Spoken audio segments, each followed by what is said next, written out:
The air inside the Hopewell Surgical Center was thick with the scent of expensive antiseptic and the quiet hum of high-end machinery. This wasn't just a hospital. It was a sanctuary for the elite, a place where the wealthy came to buy a few more years of life with gold-plated insurance policies. The walls were adorned with original abstract paintings, and the floors were made of a rare, polished marble that felt more like a museum than a place of healing. Dr. Thomas, the founder and head neurosurgeon, was a man whose hands were considered legendary. He had spent 30 years perfecting the art of the scalpel, saving thousands of lives.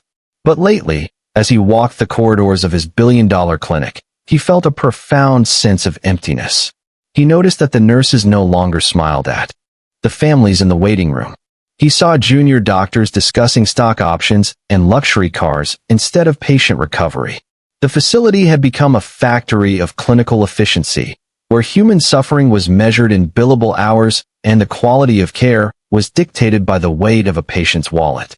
Thomas knew he had to perform a different kind of surgery, one that would cut deep into the heart of his staff's growing arrogance.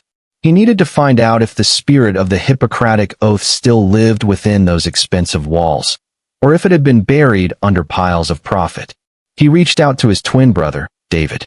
While Thomas had spent his life in the sterile silence of operating rooms, David had spent his on the stage.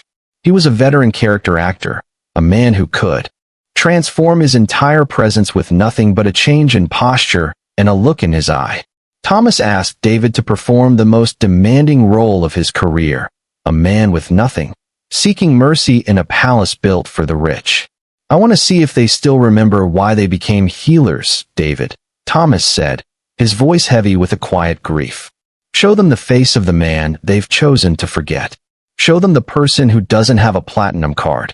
On a cold, rainy Monday morning, the heavy glass doors of the Hopewell lobby slid open with a whisper. A man stumbled in, shivering violently from the bone-chilling wind. He wore a threadbare, oversized jacket that offered no protection. His face was covered in a layer of grime, and a deep, red prosthetic scar, applied with cinematic precision, ran across his forehead, looking raw and painful. He gripped his side, his breath coming in ragged, whistling gasps. He looked like a ghost that had wandered into a royal court. He collapsed onto a sleek, designer chair in the waiting area, seat number 7. Within moments, the polished atmosphere of the lobby shattered. The wealthy patients in the room, waiting for their cosmetic procedures or private consultations, pulled their coats tighter and moved their chairs away. The receptionist, a woman named Sarah who had been handpicked by Thomas for her polished professionalism, looked at the man with a mixture of fear and disgust. To her, he wasn't a human in crisis. He was a blemish on the white marble floor. She didn't reach for the phone to call a triage nurse. She didn't even stand up to offer a glass of water. "Sir, you can't be in here," Sarah said, her voice cold and sharp like a scalpel. "This is a private, specialized facility. We don't take walk-ins, and we certainly don't handle general emergencies. The city hospital is 6 miles east. You need to leave immediately before you disturb our clients any further." David, playing the role with heartbreaking realism, looked up with clouded, watery eyes. "Please, I can't breathe. It feels like my chest is tightening, and my head. The pain is like a hammer." He reached out a trembling, dirty hand toward the desk. "I have no money today, but I am a carpenter. I can work. I can fix anything. Please, just a moment of a doctor's time."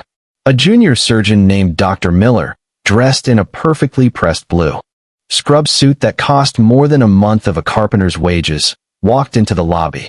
He glanced at David with a look of pure, unadulterated annoyance. He didn't check the man's pulse. He didn't look at the scar on his head. He didn't even lean in to see if the man was truly in respiratory distress. "Sarah, why is this man still occupying a seat in my lobby?" Miller asked, checking his gold watch. "We have a VIP consultation for a senator's wife in 10 minutes. Get security to escort him to the curb. We aren't a charity ward, and we don't have time for seekers." "I'm trying, doctor," Sarah replied, her voice echoing Miller's arrogance. "He claims he's having a heart attack or a stroke, but look at him. He's just a drifter looking for a warm bed and a free meal.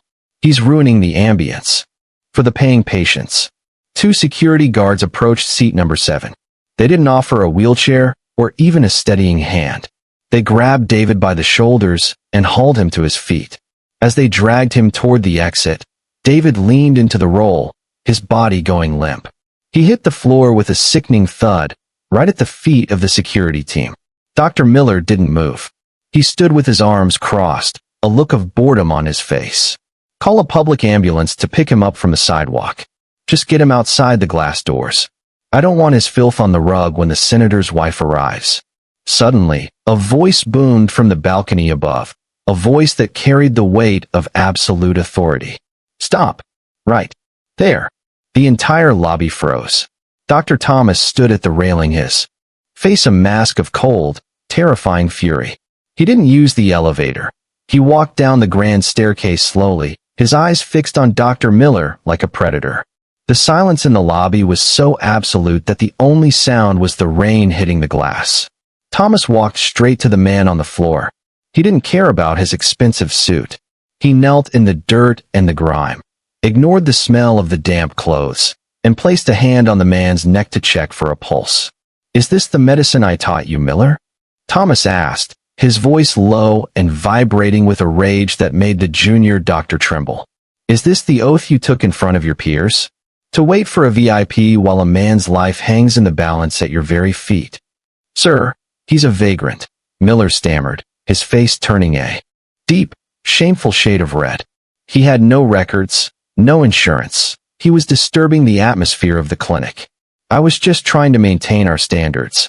Thomas looked up at Sarah, his gaze like ice. And you saw a man who couldn't breathe, and you saw a stain. You looked at a human life and calculated its cost-benefit ratio before deciding he wasn't worth a phone call. Thomas helped David sit up. David reached up, wiped a layer of grime from his cheek, and stood. The pain vanished from his face, replaced by the calm, observant look of a man who had seen too much. The prosthetic scar began to peel at the edges, revealing the healthy skin beneath. This man, Thomas said, his voice echoing into every corner of the silent clinic, is my brother. But that is the least important thing you need to know today. What matters is that 10 minutes ago, he was just a man in pain, a man seeking the mercy of healers. And you, the people I trusted to carry on my legacy, turned him out into the rain like a stray dog.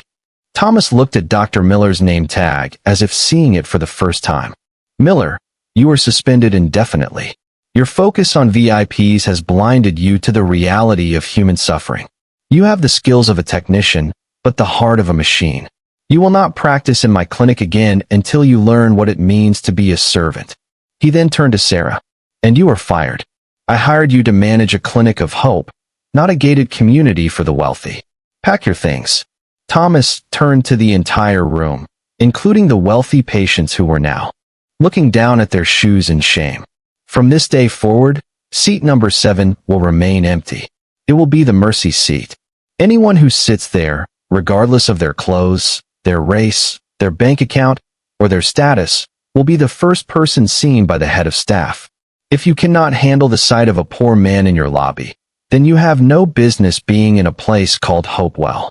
He walked his brother toward the elevator, leaving a lobby full of people who were suddenly, uncomfortably aware of the hollowness of their own hearts. Thomas realized that day that he hadn't just saved his clinic, he had saved himself. He vowed that as long as he held a scalpel, he would remember that the most important tool a doctor owns isn't the blade, but the empathy that guides it. Because in the end, we are all just fragile souls in the waiting room of life, hoping that when our time comes, someone will see us for who we are, not what we have.